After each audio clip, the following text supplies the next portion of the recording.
শুক্রবার, আজকে হচ্ছে বসন্তবরণ প্রোগ্রামে চলে আসছি কলেজে। এই যে আমার পিছনে কত কত মানুষ, সবাইকে দেখে অনেক বেশি ভালো লাগতেছে, যে মনে হচ্ছে আসলে বসন্ত। সবাইকে অনেক সুন্দরও লাগতেছে। তো আমাদের ডিপার্টমেন্ট থেকে হচ্ছে পিঠা উৎসবের আয়োজন করেছে, এখন আমি ওই স্টলেই যাব। এই যে সব পিঠার স্টল, আল্লাহ এদিকে অনেক ভিড়। কলেজটা পরিপূর্ণ লাগতেছে আজকে। অবশেষে আমি আমার স্টল খুঁজে পেলাম, দেখি ভিতরে কি অবস্থা। দেখো আমি ভিতরে যেতে পারছিলাম না মানুষের জন্য। আমাদের স্টলের সামনে এত পরিমাণ ভিড় ছিল, সবাই পিঠা কিনতেছে, সবাই খুব ব্যস্ত পিঠা বিক্রি করে। কি অবস্থা?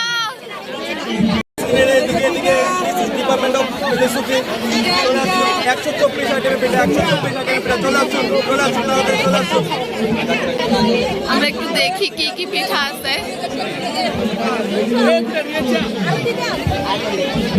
আমি মনে হয় ভিতরে যেতে পারবো না। এত এত পিঠা এখানে ছিল যে আমি সবগুলোর নামও জানি না। ওরা মাশাআল্লাহ এত বেশি গুণী প্রতিভাবান, আর ওদের সামনে গিয়ে আমার নিজেকে সত্যি অযোগ্য মনে হচ্ছে। অল ক্রেডিট গোস টু এই লোকগুলা। ভালো যদি না লাগে টাকা দিবেন না। আসুন আমাদের স্টলে, দেখুন আমাদের আইটেমগুলো। ডিপার্টমেন্টের ছোট ভাই ব্রাদাররা আবার অ্যাডভার্টাইজমেন্ট করতেছিল, এই ব্যাপারটা আমার খুবই মজা লেগেছে। আর দেখুন আমাদের স্টলের সামনে কত কত মানুষ, সবাই পিঠা কিনতে বের করতেছিল। মোটামুটি স্টলের সবগুলো পিঠাই সেল হয়ে গিয়েছিল। অবশেষে আমি একটু কষ্ট করে স্টলের ভিতরে ঢুকতে পারলাম। আল্লাহ, আমার জান বেরিয়ে যাচ্ছিল বাইরে দাঁড়িয়ে, মানে আমি স্টলের ভিতরে কোনো পিঠাই দেখতে পাচ্ছিলাম না। তারপর আমাদের টিচাররা আসেন এখানে, খালেদ সাইফুল্লাহ স্যার, তার ওয়াইফ এবং তার বেবিও আসছিলেন আমাদের স্টল থেকে পিঠা নিতে। খালেদ সাইফুল্লাহ স্যার বরাবরই যথেষ্ট পরিমাণ ফ্রেন্ডলি অ্যান্ড অনেক বেশি সাপোর্টিভ। এই ব্যাপারটা খুব ভালো লাগে, এই জন্যই স্যারকে অনেক বেশি পছন্দ করি আমরা। তো স্যারের জন্য হচ্ছে আমরা একটা প্লেটার রেডি করেছিলাম, সেই প্লেটারটাই হচ্ছে স্যারকে দিয়ে। আর এটা দেখুন মাশাআল্লাহ, স্যারের বেবি অনেক কিউট না? এদিকে সবাই পিঠা বিক্রি করে, আর এখানে দেখেন এই লোক কি করে। তুই সবসময় এগুলোই করস, কোনো কাজের না তুই। লাবণ্য পাকিবাস পিঠা সেল করতে করতে সে টায়ার্ড হয়ে বসে বসে মোবাইল চাপতেছিল। অনেকটু ফিতা সেল করা হলো, এবার একটু ফিতা খাওয়া যাক। পিঠা খাইতে বসছি আমরা। পিঠাগুলো দেখাই, মাছ পিঠা।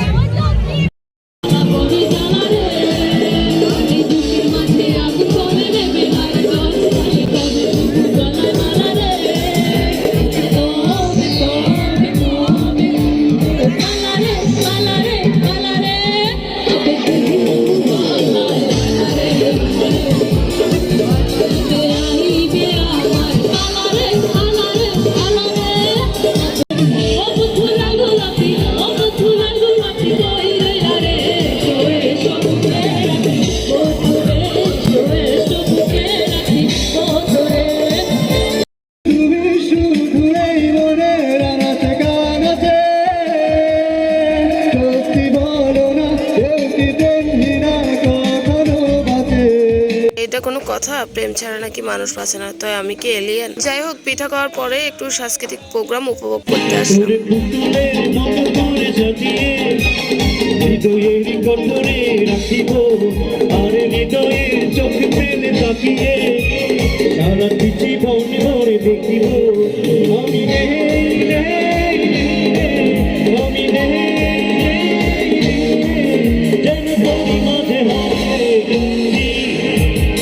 আমি ছাড়াও সাংস্কৃতিক প্রোগ্রাম উপভোগ করতে আসছিল আমাদের অধ্যক্ষ মহোদয় এবং বাকি টিচাররা।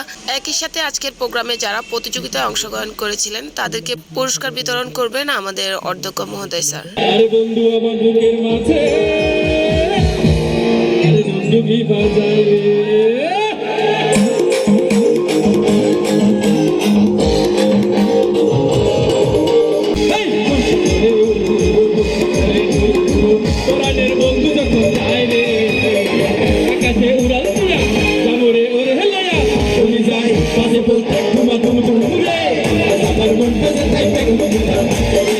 আমাদের কলেজের স্টুডেন্টরা এত বেশি প্রতিভাবান যে আমাদের আলাদা করে কোনো শিল্পী বাইরে থেকে নিয়ে আসতে হয় না, অথবা কোনো ডান্সার বাইরে থেকে নিয়ে আসতে হয় না।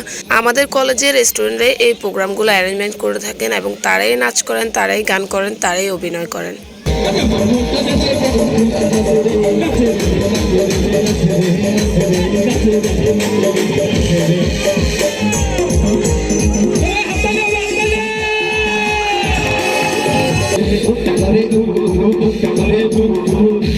বন্ধু যখন যায় রে আকাশে উড়াইয়া সামনে ওড়াইয়া সাংস্কৃতিক প্রোগ্রাম শেষে আমি আর রিয়াজ একটু ডিপার্টমেন্টে আসি টিচারদের সাথে দেখা করার জন্য। ডিপার্টমেন্টের সামনে এই খালি জায়গাটা এখন সবাই বসে আড্ডা দিতে পারে, আর এই ব্যাপারটা অনেক বেশি ভালো লাগে। ডিপার্টমেন্ট থেকে পরে চলে যায় একটা রেস্টুরেন্টে। এটা কোন রেস্টুরেন্ট আপনারা সবাই জানেন। এই রেস্টুরেন্টের সবচেয়ে ভালো লাগে এই বাংলাদেশের এই মানচিত্রটা দেখলে আমার একটু ভিডিওস করতে ইচ্ছে করে। তো এই রেস্টুরেন্টে আসলে আমি যে খাবারটা সবচেয়ে বেশি খাওয়া পড়ে সেটা হচ্ছে ফ্রাইড রাইসের সেট মেনুটা। তাদের রেস্টুরেন্ট বাজেটে এই সেট মেনুটা ভালোই লাগে। তো খাওয়া দাওয়া শেষ করে আমি আবার চলে আসি কলেজে এসে দেখি সবাই ফটো সেশন করছিল। এর মধ্যে পিঠা স্টলের পিঠা সেল হয়ে যায় এবং সাংস্কৃতিক প্রোগ্রামও কিন্তু শেষ হয়ে যায়। তো সবাই নিজের মতো করে টাইম পাস করছিল, অনেকেই চলে গিয়েছিল। তো আমি চলে আসি একটু আমতলাতে। এখানে এসে আমিও একটু পিকচার তুলতেছিলাম আর আমার একটা ফ্রেন্ডের জন্য অপেক্ষা করছিলাম। আমতলাতে এখন আড্ডা দিতে অনেক বেশি ভালো লাগে, কারণ আম গাছগুলো একটু বড় হয়েছে আর নিচের জায়গাটাও অনেক বেশি ক্লিন থাকে, দ্যাটস ওয়াই বসতেও ভালো লাগে। কিছুক্ষণ পরেই তিশা আসে তার বেবিকে নিয়ে। এই যে তার বেবি হাই দিচ্ছিল, ও চিকনি চাকনি কিউট আছে মাশাআল্লাহ। তারপর তিশা সহ আমি কিছুক্ষণ মোরালের সামনে এবং আমতলায় পিকচার তুলি, ভিডিওস করি। আগে কলেজে গেলে মোরালে অনেক বেশি আড্ডা দেওয়া হতো, কারণ মোরালের সামনে এই জাউ গাছগুলো আমাদেরকে ছায়া দিত, দ্যাটস ওয়াই এখানে বসতেও ভালো লাগতো। তো যাই হোক, কলেজে এইসব কার্যক্রম শেষ করে এখন আমি চলে যাচ্ছি বাসায়। এই রেল গেটের জ্যামের কথা আমি জীবনে বলবো না, আল্লাহ, ইম্পর্টেন্ট কোনো কাজে বেরিয়ে হওয়া যায় না, এখানে জ্যাম লেগে বসে থাকে।